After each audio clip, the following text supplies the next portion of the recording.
I felt really compelled. I felt like I didn't have a choice. I felt like her story found me or chose me, in a sense. Coming up, I talk with journalist Andrea Elliott about her Pulitzer Prize-winning book, Invisible Child, which chronicled nearly a decade in the life of one girl in New York City. It's all part of our conversations from the Sun Valley Writers Conference. Back in a moment. Major funding is provided by the Idaho Public Television Endowment and the Corporation for Public Broadcasting. Hello and welcome. I'm Marcia Franklin. More than 11 million children in the United States live in poverty. Almost all are unknown outside their own communities. But one of those children, Dasani Coates, will forever have a big part of her life memorialized in print. She's the subject of a comprehensive look at the effects of poverty on one family in New York City called Invisible Child: Poverty, Survival, and Hope in an American City. Written by New York Times reporter Andrea Elliott over nearly 10 years, the book is an outgrowth of a multi-part series about Dasani, also written by Elliott. In 2022, the book won the Pulitzer Prize for nonfiction. It was Elliott's second Pulitzer. I sat down with Ms. Elliott at the 2023 Sun Valley Writers Conference to learn more about her passion for this story, some of the journalistic challenges she faced, and what she hopes readers will take away from the book. First, though, I wanted to know what it was like to win one of the world's top prizes for writers. Well, welcome to Idaho. I understand this is your first time here. It's my first time, and I couldn't be happier. It's beautiful. I hope you have some time to explore when you're here a little bit. And congratulations, my goodness. Thank your you. Second Pulitzer Prize. I don't even know what to say, except thank you. Where were you when you discovered or found out? I was driving in the rain to pick up my daughter, and I went into shock, and I just stopped the car. I was actually on the Upper West Side in Manhattan, pulled over, jumped out, and screamed at the sky. And then I was like, wow, no one's staring at me. And then I was like, oh, it's because I'm in New York, and people routinely scream at the sky, and it is just like not unusual. And then I jumped back in the car, grabbed my daughter. Yeah, it was pretty memorable. And the subject of your book, Dasani, when did you let her know about this? As soon as I learned, I called her, and it's interesting. So for Dasani, it didn't hold the same meaning, which isn't unusual. She Googled it, she saw that it was important. She was not that impressed. What was really impressive to her, I think what I consider to be her Pulitzer, was when Barack Obama chose it as one of his favorite books. That was her moment of screaming at this, hurraying at the sky, so to speak. But yeah, it was just, I think we're both pretty grateful. We're very grateful, and we're sort of stunned also by the response, having been in this walk for so long when there wasn't an audience for it, where it was just about the work, to then see it come out and meet the world has been a really unique experience. So it started as a series of articles, and what made you want to go further for another, it's a total of 8 years that you followed Dasani, now more than that. What made you want to keep going, or maybe the story grabbed you and told you, and you couldn't not do it? That's exactly it. You put it better than I could. I felt there was no decision to make. I just knew that this was a story I had to continue to follow, and that even though the initial series that ran in the New York Times was the longest up until then investigative project that had ever run in the newspaper. It was almost 30,000 words. It felt to me like it had barely scratched the surface of what her story represented and all of the things that her life still had to teach me, and by extension, potentially readers. And so I felt really compelled. I felt like I didn't have a choice. I felt like her story found me or chose me, in a sense. Andrea, some people may look at the cover of this book and say, I already know this story. I don't need to read it. What would you say to those people that is different about this, or maybe, why they should take a second look? What does it mean for not for just for Dasani, but for the nation?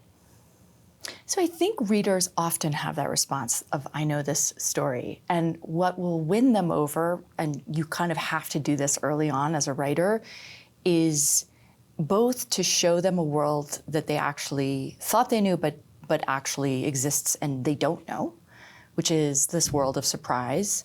And at the same time, to take them deep inside it enough that they can relate to the protagonist at its center so deeply that that person's world then becomes their own.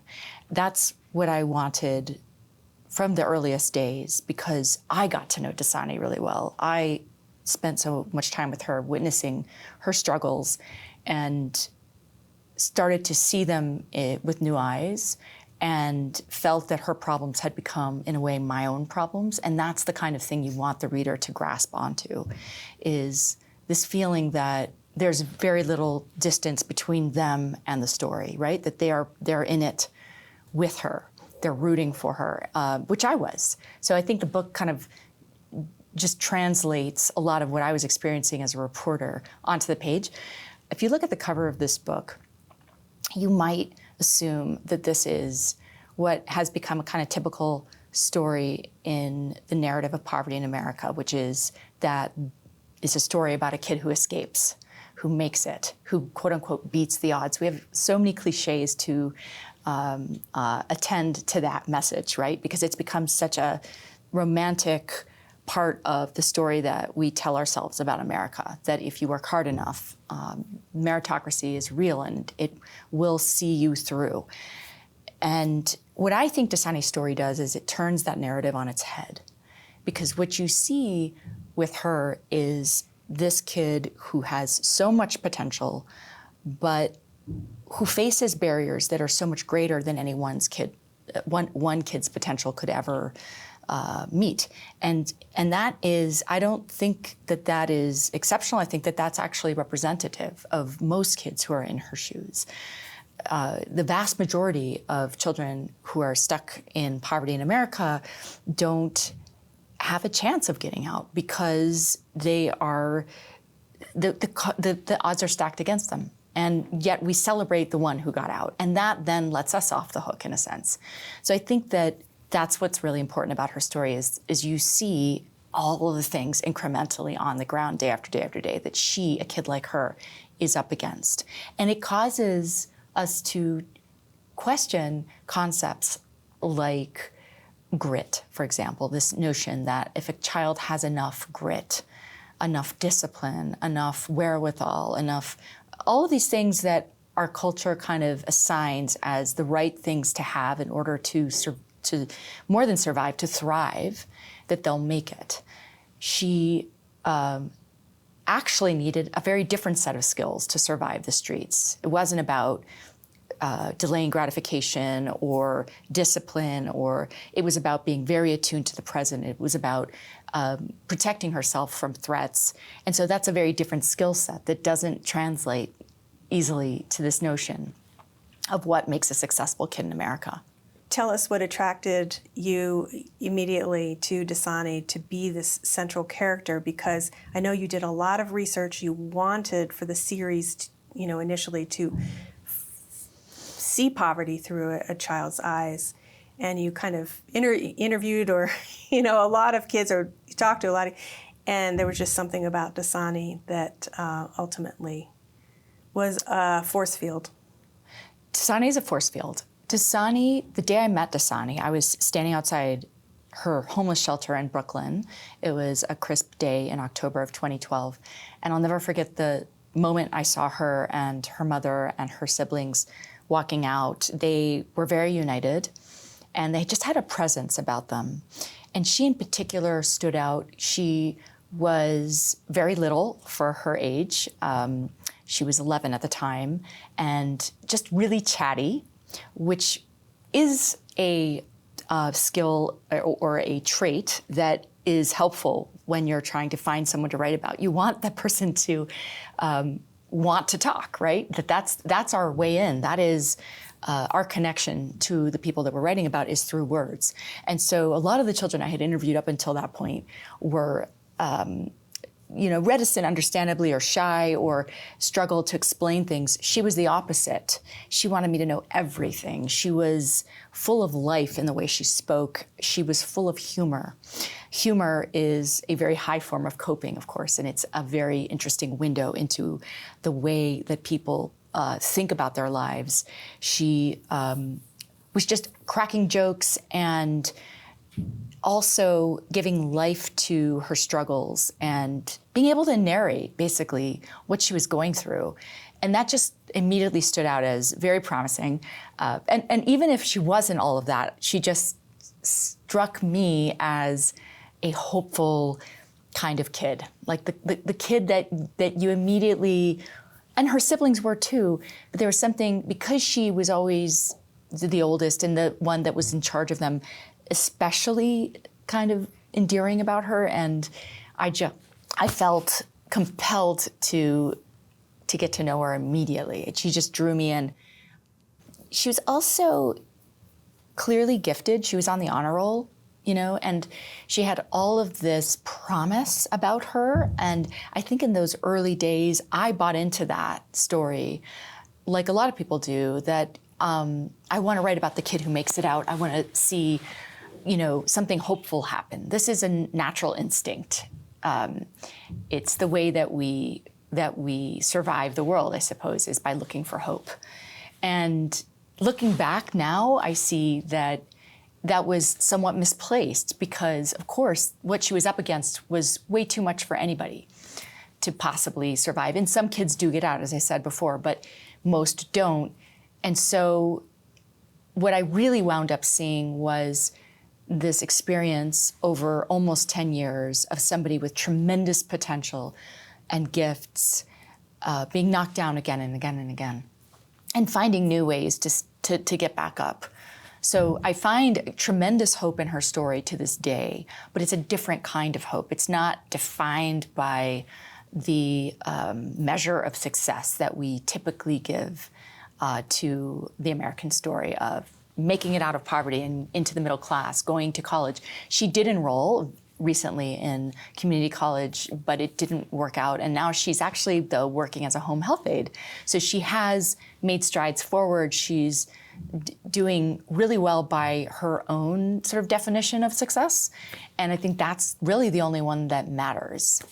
I'm a journalist, you're a journalist. There can be an ethical quagmire with stories, not only topic-wise, what you're dealing with, but also with a minor child.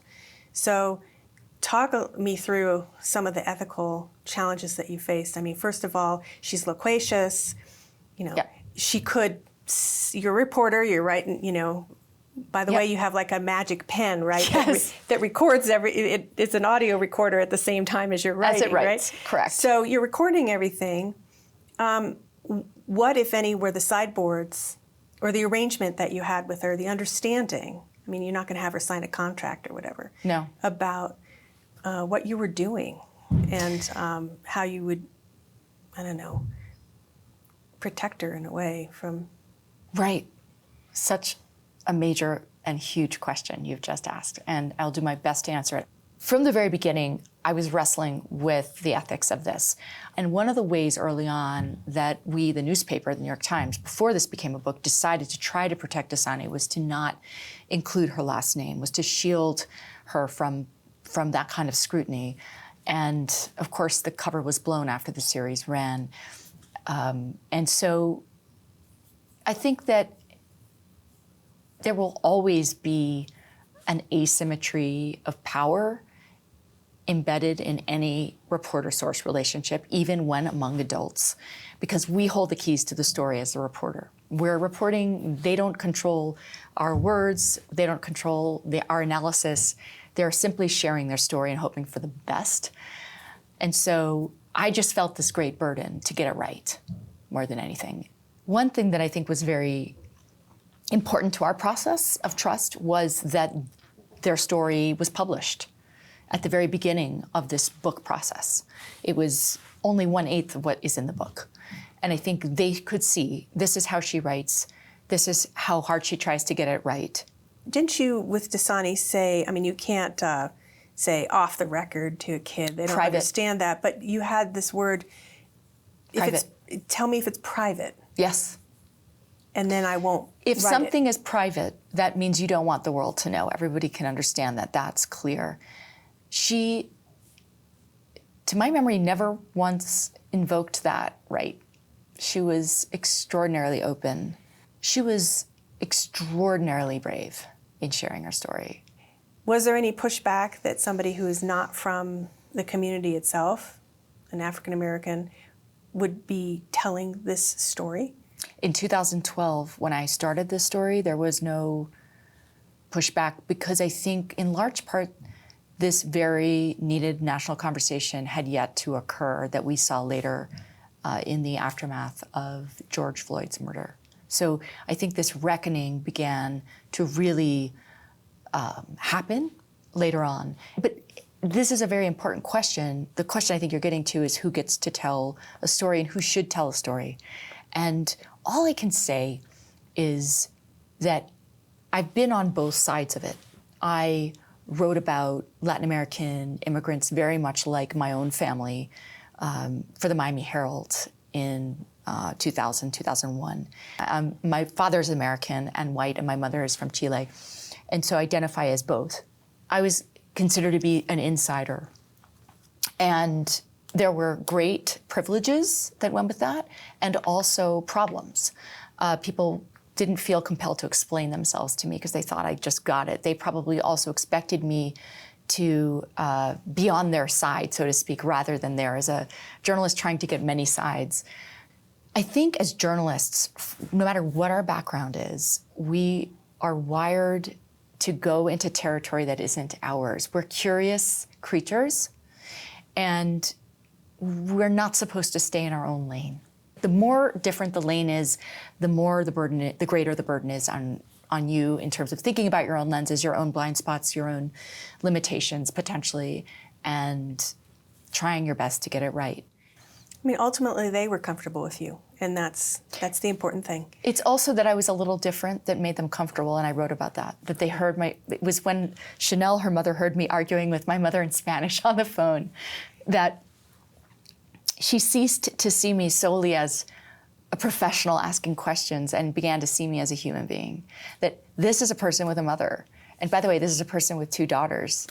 And she has all these other facets to her. And she wanted to get to know me. She was as curious about me as I was about her. Do you think your presence in this story and for so long influenced the governmental agencies that you were working with to, say, help her more than they might have? So that's a really important question. Yes and no. After the series ran, Dasani experienced a brief kind of moment of fame. She became a kind of political pawn, so to speak, for the incoming administration. You write very well about that. Thank you.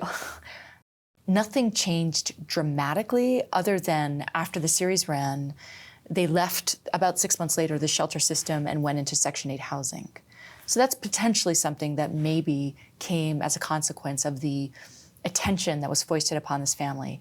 But by the same token, I expected that attention to continue, and yet it not only waned, it vanished to the point that I, as a reporter, continued to stay in their lives and was able to witness horrific things happening at the hands of these very agencies that you would think were noticing my presence. They had not only forgotten me, they seemed to have had forgotten the family. Yeah. You got very close to Dasani and her family. Very close. How could you not after, being with them for 8 years? And that is, the traditional lines of journalists and subject are different than that. Yes. The way that you and I were both taught. Right. To have some sort of distance. So did you feel that you had the distance that you needed, the journalistic distance to write this story? Or is that not a question that's even pertinent? I think every reporter-source relationship is its own mysterious kind of being. What is clear to me is I experienced a real evolution in how I understand my role from the beginning of this process until now. At the very beginning, I think I leaned on distance and boundaries as the kind of comfortable safeguards that protect the integrity of the work, the way that I was trained to be as a journalist. That was my go-to, my default. And I was skeptical of the presence of emotions in me or the wish or desire to be close to this family, who I, of course, developed a relationship with and came to care about. I was nervous about that. And what I've come to see is that I think actually it should be the opposite when you're doing deep reporting. That if you aren't connecting, if you aren't crossing emotional boundaries, in a sense, to really feel what it is that you're experiencing as a witness, then maybe something's amiss. What I learned to do is to attend to my feelings and to not see them as the enemy, but to actually see them as a guide. That instinct, that intuition, that emotions are a form of intelligence, actually, and they're telling you something. And they translate into the work. It's what readers respond to. It's what makes a story like Dasani's come alive.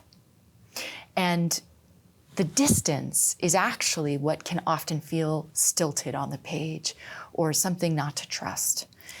I made it very clear from the very beginning that our rule as a newspaper is that we cannot give people money, basically. We cannot monetize this relationship. It creates huge complications. And I've written about this in the book. As our relationship evolved, I found myself in situations, for example, when the children were hungry, where the human in me kicked in and I had to do what I felt was right. But it was a constant struggle, and I never feel like I got it completely right. What I did do was say to myself, if I cross any kind of line, I'm going to write about it so that I can square with the reader about sort of all of this. I also made it really clear to the family that they were there as volunteers and that they had the full right to walk away at any point. But this was not, there was no contract. They were not being paid to share their story, because that would create all kinds of problems. But among them, chief among them, was their own sort of agency and freedom to walk away.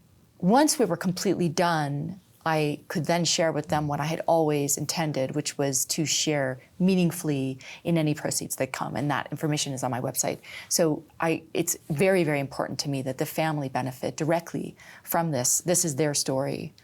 So some of the proceeds from the book Yes. will go to the family, and the prize money? All the prize money went to the family. And there was a trust fund set up after the initial series of articles, Yes. because there was an outpouring. And that would be available at this point now for the family, or there's a trustee? There has is to a decide. trustee. That information is also on my website. And the family decided, the parents decided to put that money away for college, to not really have access to it early on. And so it rarely sort of factored in their lives. Now I think it is more in a position to help as people continue to donate to it, and as I also do. And you read it out loud To Dasani. to Dasani. I did. Which took 5 days. 5 days, and allowed her to, change if something was not a fact, but maybe an inference or something if it was wrong, or It was very much a fact check. fact check. But also it was, I thought, what I owed her. I felt that I needed, after she had given me everything she'd given me, which was to share her life all of those years, I owed it to her to speak the sentences that were in the book and absorb her reaction. And it was painful at times. She and her sister Aviana were with me, and we had moments where we burst into tears and moments where we bowled over in laughter and everything in between.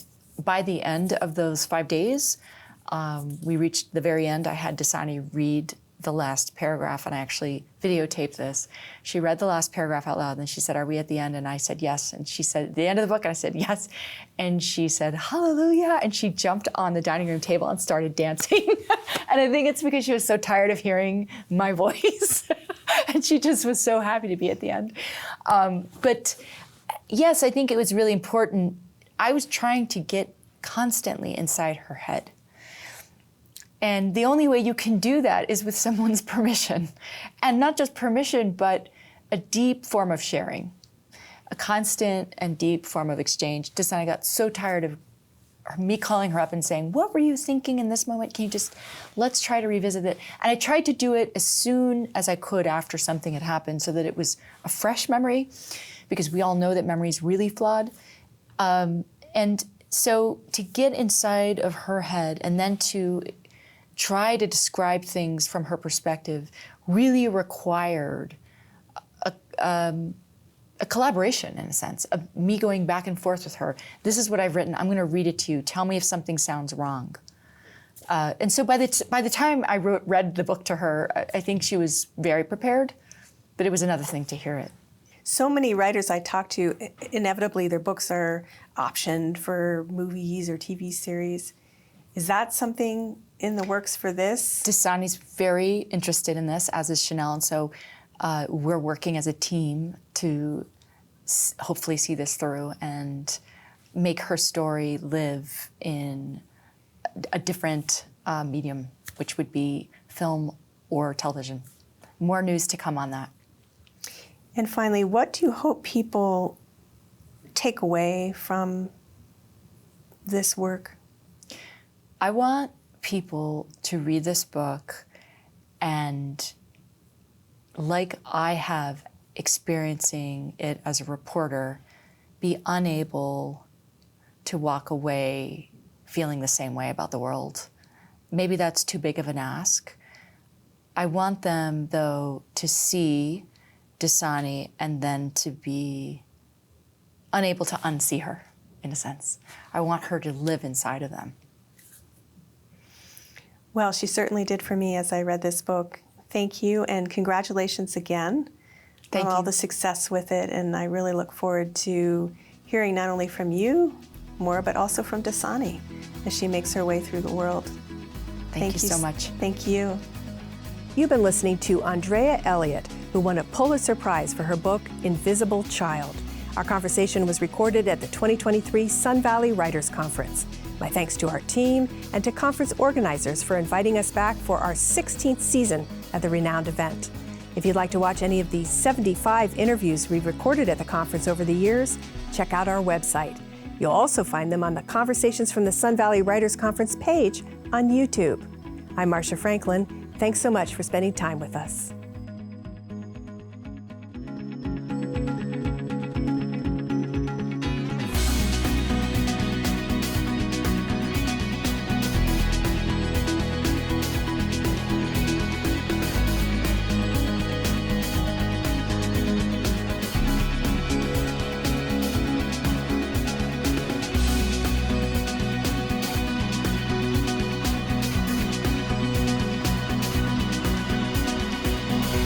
Major funding is provided by the Idaho Public Television Endowment and the Corporation for Public Broadcasting.